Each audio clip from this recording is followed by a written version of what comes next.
El Mediterráneo, callejear, el terraceo. Esto es bien. La Plaza Mayor, las rutas del vino, Gaudí, esto también está bien. Que nuestros monumentos luzcan como merecen, bien. Que Barcelona sea Barcelona y que Málaga sepa a Málaga, bien. Y todo esto es así en buena parte gracias al turismo. Pero ese turismo que nos ha llevado tan lejos aún puede ser mejor, para que nos incluya a todos, para que sea más responsable, más amable, para que sea más auténtico, para que sea turismo bien. Turismo bien es que en Madrid siga habiendo gatos. Es ver aún mucha arena, además de gente en Calamillana o en Maspalomas. Turismo bien es conseguir que el descanso y el silencio llegue hasta el centro de las ciudades. Es no renunciar a nuestra singularidad. Son niños jugando en la calle y saber quién vive en la calle de enfrente.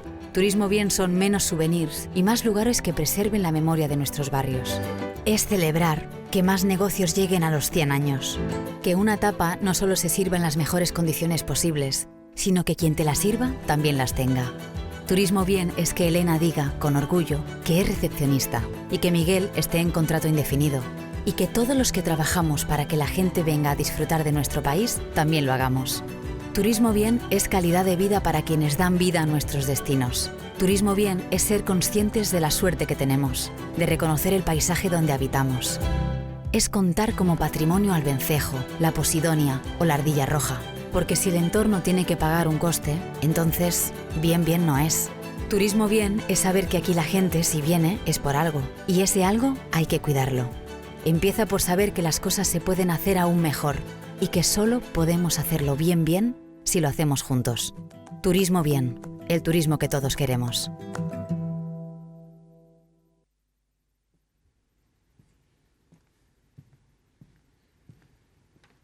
Kaixo, buenos días a todos. Quería empezar con este vídeo que hemos desarrollado desde Exceltur porque refleja mucho de lo que empresarialmente vemos relacionado con algunos de los retos que Iñaki planteaba y que tiene que ver con los elementos a los cuales los que trabajamos en el sector turístico nos tenemos que enfrentar. Yo quiero agradecer especialmente el estar hoy aquí. Yo le tengo un cariño enorme a esta tierra porque es donde pasé mis veraneos de la infancia, con lo cual pues, le doy un valor enorme además a que debates de estos se produzcan en lugares que a lo mejor están en las fases iniciales para poder enfrentarse a muchos de estos retos.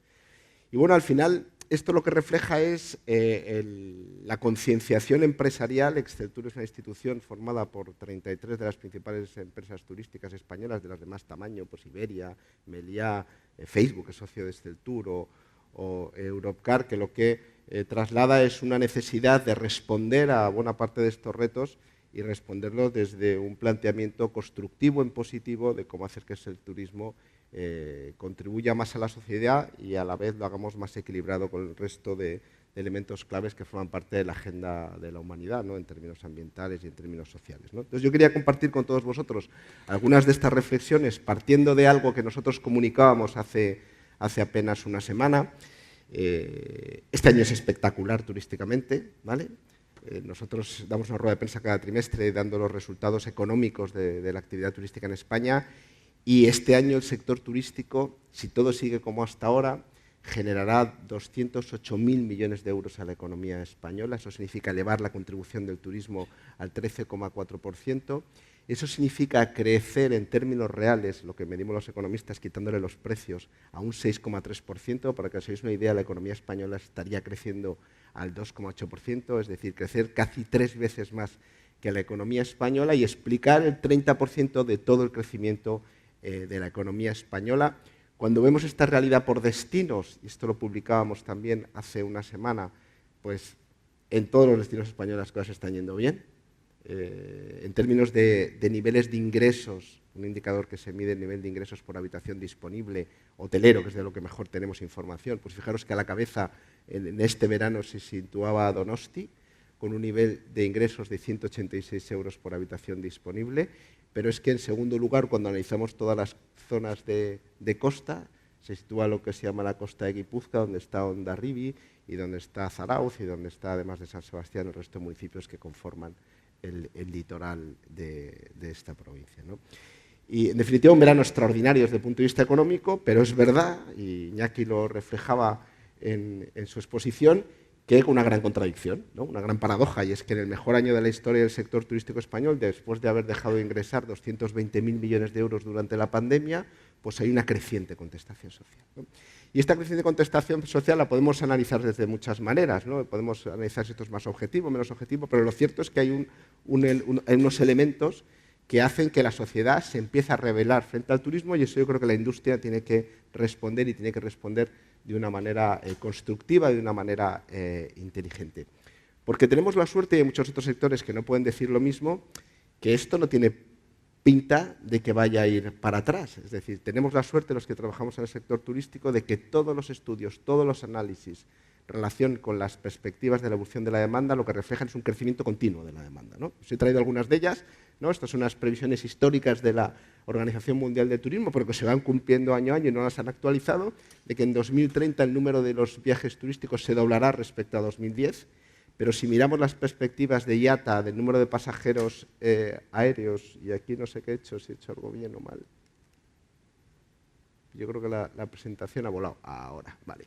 El número de pasajeros en compañías aéreas también se va más que a duplicar a 2037. Cuando analizamos un mercado emergente como es los mercados asiáticos de clases medias con capacidad viajera, que hasta ahora no lo han hecho, los datos son de un crecimiento extraordinario. Uno podrá decir, bueno, ¿acabarán llegando a nuestros destinos? Bueno, pues primero visitan destinos próximos, primero internos, luego próximos, Tailandia, luego París, Londres, y luego empiezan a llegar, que los estamos viendo ya en Madrid, probablemente a otros sitios. Me consta que aquí el turismo japonés es muy importante. Y luego esa clase, como bien decía Iñaki, ese grupo de personas que empiezan a jubilarse, que tienen medios para hacerlo, que forman parte de nuestros destinos tradicionales de proximidad. Los niveles de crecimiento de esas personas con capacidad para viajar son también extraordinarios, y luego las generaciones más jóvenes, que cuando hablamos de nativos digitales al final son nativos viajeros también, porque mis hijos enseguida, no sé cómo lo hacen, pero se organizan un viaje con sus amigos para poder disfrutar de un contexto vital donde el viaje forma parte de su forma de vida, ¿no? Bien, y aunque en el sector turístico hablamos mucho de las experiencias y las fotos que reflejamos suelen ser aspiracionales, idílicas, lo cierto es que al final las personas queremos ir a los mismos sitios, porque son los sitios, digamos, que por una impronta cultural, por un recurso natural, por una forma de vida, que es buena parte de lo que nos visitan en España, o la combinación de muchos de estos factores, van. Y nos encontramos escenografías como esta, cada vez más presentes en la realidad turística española y mundial, ¿no? Bien, y esto está dando, porque claro, hay una presión social y que los políticos reciben, y esto está dando pie, desde mi punto de vista, a reacciones un poco improvisadas, ¿no? Es decir, al final, bueno, cuando el turismo siempre ha sido una actividad amable, que como mucho quien lo llevaba dentro del territorio se dedicaba a la promoción, es decir, a vender las bondades del lugar, y de pronto nos encontramos con que viene mucha gente y nos tenemos que proteger, entre comillas, frente a esa gente, con lo cual hay dos maneras rápidas de resolverlo, que es una, pongámosle una tasa, ya veremos el objetivo de la tasa, si es congraciarme con la sociedad diciendo estos que os molestan aportan ahora más recursos, o con las limitaciones, como este caso de Venecia, ¿no? Y bueno, y tasas que ahora hay por todas partes de Europa, ¿no? Luego, yo coincido mucho con el diagnóstico de Iñaki de que la tasa es un problema de financiación local, pero bueno, eso hablaremos en otro momento, ¿no? Y el reto en el que nos encontramos realmente es cómo somos capaces de gestionar un territorio y compatibilizar su desarrollo turístico, porque es una fuente de ingresos, una fuente de prosperidad, una fuente de empleo, con la preservación de los recursos naturales y de la calidad de vida de la sociedad. Y este es el gran reto que tienen los destinos. Claro, este es un reto muy fácil de plantear, pero es un reto muy complejo de desarrollar, y que lo que refleja es un total cambio de paradigma, ¿no? Nosotros, los que llevamos mucho tiempo trabajando en esto del turismo, como decía, el turismo era algo donde en el gobierno, me da igual que sea municipal, provincial, autonómico, incluso en España, incluso la propia distribución competencial del turismo del Gobierno de España, lo lleva Tour España porque hacen promoción. Entonces, lo que se dedican es a promover España, ¿no? Lo que pasa es que al final esa visión puntual de la actividad turística se ve superada porque el turismo afecta a muchos de los ámbitos que conforman todos esos elementos de ese territorio, ¿no? Y al final lo que exige es un cambio de paradigma en cómo somos capaces, en vez de gestionar un territorio y el turismo, cómo ser capaces de gestionar un territorio con un atractivo turístico, que es un paradigma totalmente diferente. Y que al final lo que exige es ser consciente de que las principales políticas en los ámbitos sociales, culturales, naturales y económicos tienen una incidencia en el turismo va a tener una incidencia sobre ellos que hay que incorporar en la ecuación. Y esto no está incorporado en la ecuación. Es decir, cuando se plantean los planes generales de ordenación urbana en España, el turismo no está incorporado en ello y, sin embargo, genera una presión relevante que tiene que ver no solo ya con las tipologías alojativas clásicas, los hoteles, los campings o los turismo rural, sino también con ese fenómeno del que ahora hablaré de las viviendas turísticas. Pero eso cuando se hacen planteamientos sobre la movilidad, donde se hacen planteamientos sobre la seguridad, donde se hacen planteamientos incluso sobre temas cruciales como el paisaje urbano, los espacios públicos, hay que ser conscientes de que eso que se hace normalmente para promover la calidad de vida de la ciudadanía, cuanto más calidad de vida y mayor atractivo tiene ese espacio, más presión turística genera, ¿no? La gran paradoja, los lugares de mayor calidad de vida son los lugares que más presión turística tienen porque los turistas también quieren, las personas que visitamos, que viajamos, quieren disfrutar de eso. Y esto genera, como digo, un cambio de paradigma que en muy pocos lugares de España se ha asumido. ¿Vale? Nosotros tenemos en este tour muchas iniciativas de análisis de las políticas turísticas en destinos urbanos, vacacionales, y al final realmente integrar en el centro de decisión, que fundamentalmente es público. Nosotros somos un sector que el liderazgo público es crucial. El liderazgo de los políticos. ¿Por qué? Porque somos un sector muy desestructurado, somos un sector donde tal sector turístico es un taxista, que una línea aérea, que un restaurante, que un hotel. ¿Y cómo alineas a todos esos intereses en relación a cómo atraer un tipo de turista y otro? Pues el único capaz de hacerlo, y yo trabajo en una asociación empresarial, es el liderazgo público. Nosotros le damos una relevancia extraordinaria a las políticas públicas. Porque el reto en todo ese escenario de demanda creciente para un destino tiene que ser, ¿yo dónde me quiero posicionar? ¿Yo qué quiero atraer? Claro, esto es muy avanzado en el contexto actual, porque al final significa responder a preguntas como yo, ¿cuántos turistas tengo? Y esto habla los indicadores de capacidad de carga, ¿no? de números objetivos de por dónde tiene que ir el volumen total de gente que puedo albergar en mi espacio, es una cuestión crucial, para eso necesitas muy buena información. ¿De qué perfiles de gente? Quiero gente que realmente valore los elementos de identidad local, quiero gente que lo que haga son fiestas por la noche, que esto es una decisión estratégica crucial. ¿En qué lugares de mi territorio, de mi destino? ¿En qué momentos del tiempo? Claro, hay cosas que no se eligen. Que como os decía al principio, he pasado muchos veranos aquí en Hondarribí, pues claro, es que Hondarribí ha sido tradicionalmente un lugar de veraneo, ¿no? Entonces, esto no se elige, porque claro, el mejor tiempo es ahora, la playa, las vacaciones que tenemos todos y que culturalmente las disfrutamos fundamentalmente en los meses estivales del verano. Y luego, ¿con qué efectos? ¿No? Y esto es un debate quizás algo más avanzado, en donde muchos destinos todavía no están presentes, pero, por ejemplo, en algunos lugares hay una querencia a turismo de larga distancia porque gasta más. Ese turismo de larga distancia compra determinados elementos comerciales, donde lo único que se queda en España es su margen de intermediación del que se lo vende, porque eso no se fabrica en España. Bueno, pues estos debates sobre qué tipo de efectos queremos en nuestro territorio son cruciales, porque al final lo que queremos es que el turismo nos deje la mayor contribución económica y social en nuestros territorios, y para eso esto hay que trabajarlo, ¿no?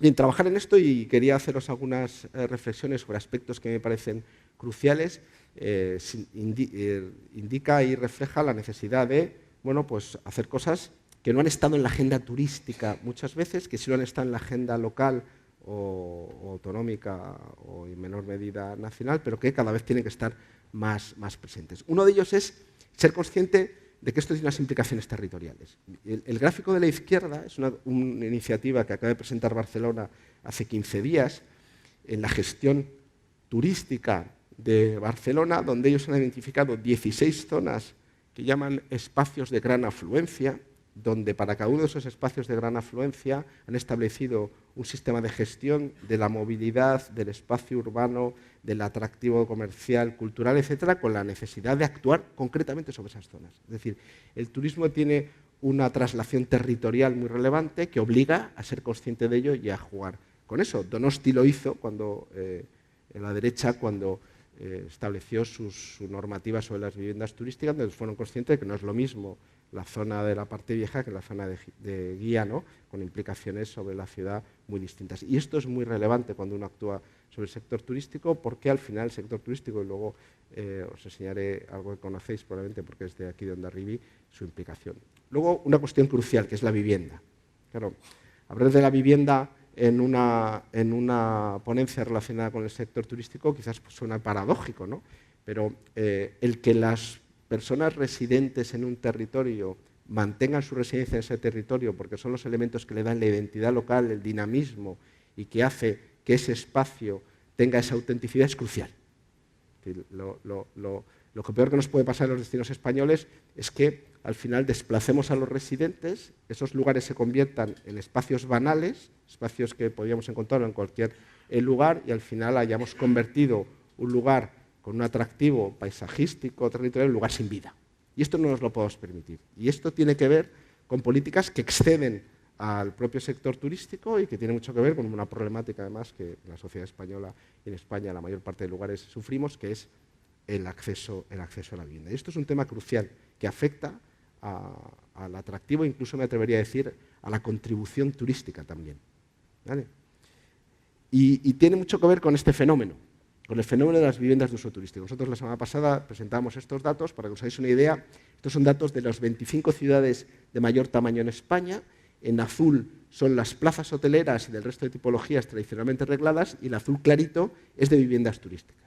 Nosotros lo hemos incorporado a las 25 ciudades más importantes de España en apenas 10 años el doble de capacidad alojativa. Eso es ingestionable.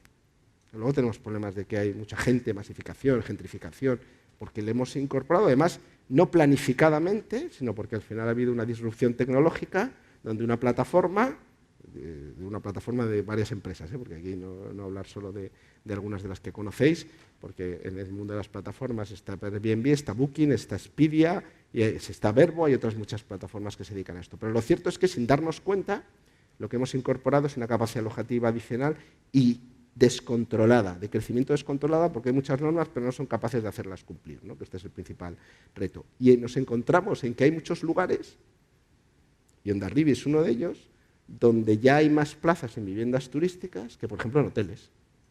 Esto es una realidad que sucede en Málaga, en Valencia, en Sevilla, en Alicante, ¿vale? Que en Madrid no sucede casi, pero es que en Madrid hay 90.000 plazas hoteleras y hay 84.000 que de manera desorganizada se ha incorporado al mercado, de las cuales, según el ayuntamiento, solo hay 1.500 viviendas que sean legales, de las 18.000 viviendas, que son 84.000 plazas, que se están comercializando en el mercado. Estos son datos del INE que yo preparaba ayer para Hondarribia y ahí, según el INE, en febrero, porque harán otra oleada en agosto, que lógicamente subirá, ¿no? Porque en agosto suele haber más, 736 plazas en viviendas de uso turístico, 462 plazas en hoteles, 765 en campings, etc. ¿No? Una realidad incontestable que está ahí y que marca la tensión de los destinos. Los destinos no tendrían esa impronta y esa contribución si no pasara esto.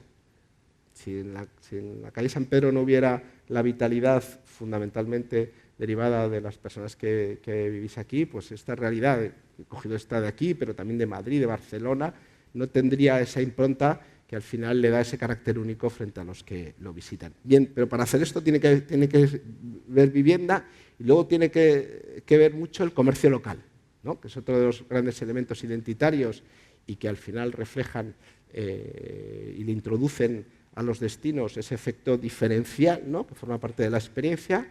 Y bueno, yo ponía el Café Central de Málaga porque era un café mítico, que ya no es un café, es un pub irlandés, ¿vale?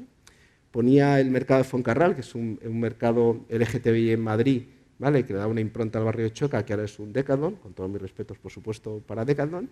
Y con mucha pena para mí, porque yo uno de mis elementos icónicos cuando venía aquí era una tiendecita que había en la calle San Pedro, que era Chalupa, que reflejaba ese mundo marinero aquí de Hondarribia, pues para mi pena personal ya no existe, ¿vale?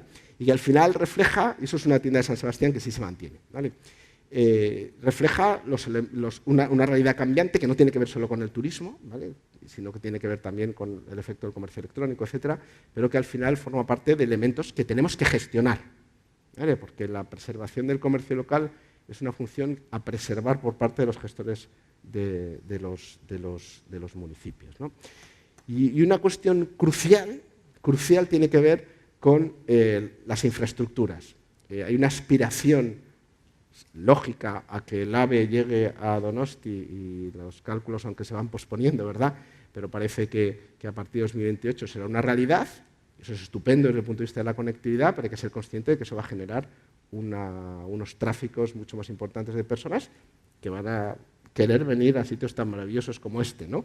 Hay que ser conscientes que apuestas como Donostialdea de situar todo el área metropolitana de Donosti, conectarlo con el centro de Donosti, ya hasta con la Concha, pues va a generar unos flujos enormes desde todos los municipios que forman parte de esto. Esto le pasó a Madrid.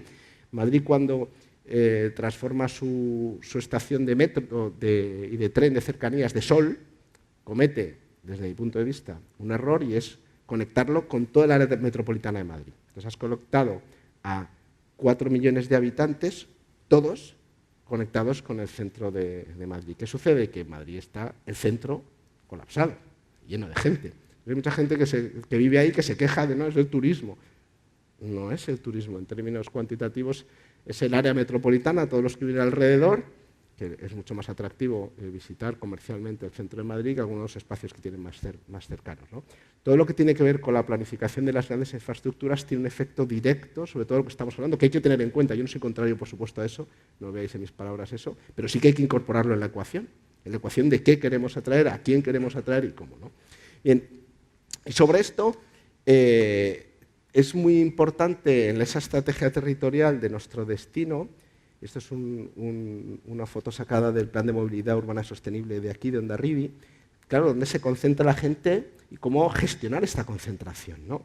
Hay muchos lugares que están desarrollando estrategias de desconcentración de estos espacios, ¿no? Pues os traigo algunos de ellos de grandes ciudades, pero también de espacios pequeños donde la operación de Matadero, me da igual la Barceloneta o del High Line en Nueva York o los Docklands en Londres, lo que ha hecho es establecer lugares de visita que hace que las personas, cuando visitamos un espacio, un lugar bonito, etcétera, pues tengamos el atractivo de visitar otros que han sido desarrollados, diseñados para que eso sea posible. Claro, esto es tener una visión de futuro, esto es trabajar a quizás plazos a los que no estamos acostumbrados, porque no menos de una década para que esto sea posible, pero esto es crucial para gestionar estos tráficos turísticos. Y tener claro la dimensión territorial. Claro, Hondarribia no está sola. Hondarribia depende de lo que pase en todo Donostialdea, pero depende también de las decisiones de todos los municipios de la zona francesa, que condicionan al final todo lo que está sucediendo en su espacio territorial a lo largo del año. Claro, en nuestra estructura política muchas veces es complejo trabajar con responsables de espacios territoriales de nuestros territorios cercanos, pero esto es una cuestión fundamental, porque si no somos capaces de hacerlo, va a ser muy difícil que respondamos a esos retos bajo una coherencia lógica y territorial, ¿no? Y por último, y estoy terminando, que es tener una reflexión sobre los productos que podemos ofrecer. Aquí hablar de gastronomía es una obviedad, ¿no? Pero hay otros destinos que se plantean, bueno, yo quiero posicionarme en determinados segmentos para poder atraer a esos turistas que son más interesantes. Uno muy interesante, el viajero o viajera de negocios, interesantísimo, porque paga la empresa, ¿vale? Viene entre semana, con lo cual la estacionalidad que vive en muchos destinos a lo largo de la semana se rompe y el gasto es muy importante, ¿no? Y tener infraestructuras como por ejemplo esta para hacer eventos empresariales, claro, eso hay que trabajarlo. Eso la gente no viene y te elige y te dice, ahora voy a hacer una reunión en Hondarribia. No, esto hay que trabajarlo, tienes que tener equipos que pujen por atraer eventos, etcétera, pero la contribución económica de este tipo de perfiles es mucho mayor que ese turista que viene, de manera inercial, un fin de semana a pasar 2 noches en un destino, o cualquier otro. Y para esto es muy importante tener muy buena información, que esto es una de las cosas que normalmente los que trabajamos en turismo nos damos cuenta que carecemos, ¿no? Por ejemplo, hay un debate enorme ahora sobre si hacer promoción o no hacer promoción, ¿no? Como hay mucha gente, pues incluso a nivel del Gobierno de España hay una reflexión de, oye, ¿merece la pena seguir haciendo promoción. La promoción es más importante que nunca ahora. Lo que pasa es que lo que tienes que hacer es una promoción segmentada y orientada a esas personas que tú consideras que te van a aportar mayor valor, que están más alineadas con tus elementos de identidad, etcétera, y que al final al destino contribuyen. Lo peor que podemos hacer, sobre todo en lugares que tienen mucho atractivo, es dejarlo al albur del mercado, porque al final, en ese batiburrillo que tenemos, al final lo que nos enfrentamos es a escenografías con las que hemos visto al principio. De la falta de la gestión turística. Al final, todo esto que estamos viviendo se deriva de que el turismo, como decía Iñaki, y yo comparto plenamente, no ha sido gestionado, no ha estado incorporado en todas estas grandes decisiones y, por tanto, bueno, pues podemos decir que nos está superando en parte, ¿no? Nos está superando en parte. Os traigo el ejemplo, y con esto termino, de lo que han sido los instrumentos de gestión pública de los grandes destinos europeos o mundiales, ¿no? Donde se pasó recientemente de organismos de promoción, de organismos de decir ven, a organismos de gestión de la ciudad, y ahora un nuevo paso más, que es lo que ha hecho Ámsterdam con una compañía pública que se llama Amsterdam Partners, que es gestionar empresas y sociedad local conjuntamente el mantenimiento del dinamismo de la ciudad. Ya Ámsterdam no promociona externamente nada, ya Ámsterdam lo que se dedica en la gestión turística, y no solo turística, es cómo mantener la atractividad de Ámsterdam, la calidad de vida de la sociedad de ahí, y también el dinamismo económico, que no solo es turismo, porque el turismo es un gran tractor de actividad económica, pero que se complementa con otros muchos sectores, ¿vale?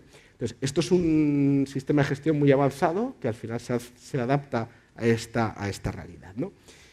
Y al final nosotros desde Exceltur, siendo conscientes de este diagnóstico, lo que queremos es formar parte de la solución. Y de ahí que lanzamos no solo ese vídeo, sino un manifiesto en el que las empresas de Exceltur se comprometen a trabajar en más de 80 medidas relacionadas con todos estos temas para que realmente el sector turístico sea un sector en el que nos sintamos todos orgullosos por los efectos no solo económicos, sino también sociales y ambientales, en temas que no tienen que ver solo con la gentrificación, la masificación, etcétera, sino tiene también que ver con el mantenimiento de las mejores condiciones laborales y también del equilibrio natural.